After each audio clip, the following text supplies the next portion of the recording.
President Zia আজ আমাদের মাঝে ন্যায় সত্য, কিন্তু সারা বাংলাদেশের মানুষের অন্তরে যে চিত্র এঁকে দিয়ে গিয়েছে সেই চিত্র বাংলাদেশের মানুষ কোনোদিন ভুলতে পারবেন না। যদিও বিগত দিনে ফ্যাসিস্ট সরকার চেয়েছিল যে শহীদ রাষ্ট্রপতি জিয়াউর রহমানকে চিরদিনের জন্য সকলের অন্তর থেকে মুছে ফেলে দেবে, আল্লাহর রহমতে সেই যারা এই কাজ করার চিন্তা করেছিলেন, এইখানেও বসে আমার মনে হয় অনেক নেতৃবৃন্দ বক্তব্য রেখেছিলেন যে প্রেসিডেন্ট জিয়ার নাম সব জায়গার থেকে মুছে ফেলা হবে, কিন্তু মানুষের অন্তরটাকে তো মুছে ফেলতে পারা যায় না। তাই শহীদ রাষ্ট্রপতি জিয়াউর রহমান বাংলাদেশের মানুষের অন্তরের মধ্যে গেঁথে আছেন। তার কতগুলো কারণ আছে। প্রেসিডেন্ট জিয়া বাংলাদেশকে ভালোবাসতেন বলেই তিনি স্বাধীনতার ঘোষক এবং নিজে যুদ্ধ করে বাংলাদেশকে স্বাধীন করেছেন, এবং সেই দেশ একটা তলাবিহীন ঝুড়িতে পরিণত হয়েছিল। এটা তার মনে অনেক আঘাত দিয়েছে। বাংলাদেশে একত্রিত হয়ে তারা বাংলাদেশকে পরিচালনা করবেন, এবং সেই জন্যেই এই যে এই শিশুদের নাম দিয়েছেন, দুটা নাম দিয়েছিলেন। একটা হচ্ছে ফুলকুড়ি, যারা খুব ছোট, আর একটা হলো নতুন কুড়ি। প্রেসিডেন্ট জিয়া বলেছিলেন যে এই যে ফুলকুড়ি, নতুন কুড়ি, এরাই হবে বাংলাদেশের আগামী দিনের ভবিষ্যৎ।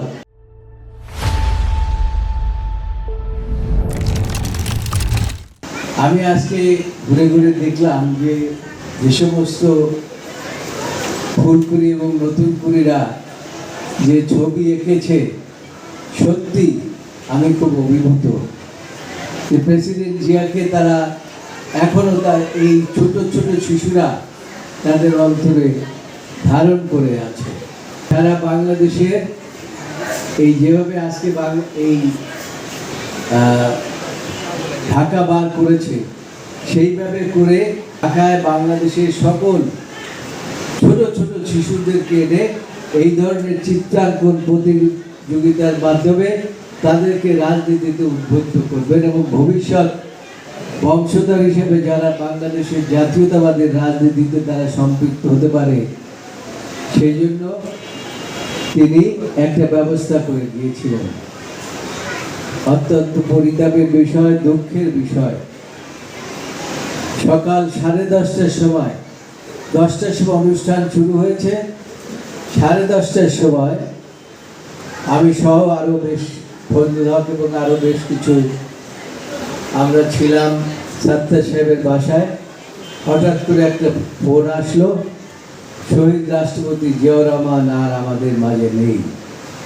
এটা যে আমাদের জন্য কত ব্যথা, বেদনা, এবং এই যে আজকে যারা চিত্রাঙ্কন প্রতিযোগিতায় অংশগ্রহণ করলেন, এই ধরনের শিশুদের যে ব্যথা বেদনা, সেদিন আমি প্রত্যক্ষভাবে অনুধাবন করতে পেরেছিলাম। নতুনকুড়ি এবং ফুলকুড়ি অনুষ্ঠানে যারা অংশগ্রহণ করেছে, ছোট ছোট শিশুরা, এবং যারা আয়োজন করেছে, সকলকে আমি বাংলাদেশ জাতীয়তাবাদী দলের পক্ষ থেকে শহীদ রাষ্ট্রপতি জিয়াউর রহমানের একজন অনুসারী হিসাবে, তার একজন কর্মী হিসাবে, জাতীয়তাবাদী দলের একজন কর্মী হিসাবে আমি তোমাদেরকেও আন্তরিক অভিনন্দন জানাই, এবং ঢাকা বারের নেতৃবৃন্দদেরকে আমি আন্তরিক অভিনন্দন এবং শুভেচ্ছা জানাচ্ছি।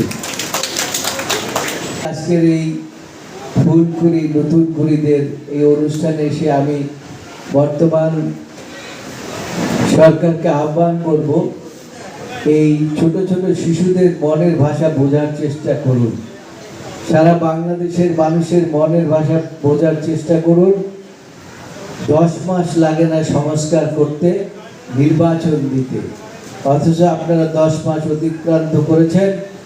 আমরা চাই যে অনতি বিলম্বে আমাদের নেতা বলেছে ডিসেম্বরের মধ্যে নির্বাচন দেওয়ার খুব একটা বড় সংস্কার দরকার, তা আমরা মনে করি না। আমরা মনে করি আজকের এই চিত্রাঙ্কন প্রতিযোগিতার মাধ্যমে সেটা প্রস্ফুটিত হয়ে উঠবে এবং আপনি আগামী ডিসেম্বরের মধ্যে নির্বাচন দিয়ে আপনি সম্মানের সাথে চলে যাবেন এবং আপনাকে সর্বপ্রকার সাহায্য সহযোগিতা এই আমরা করব। বাংলাদেশ জাতীয়তাবাদী দল করবে, সমস্ত রাজনৈতিক নেতৃবৃন্দ করবে।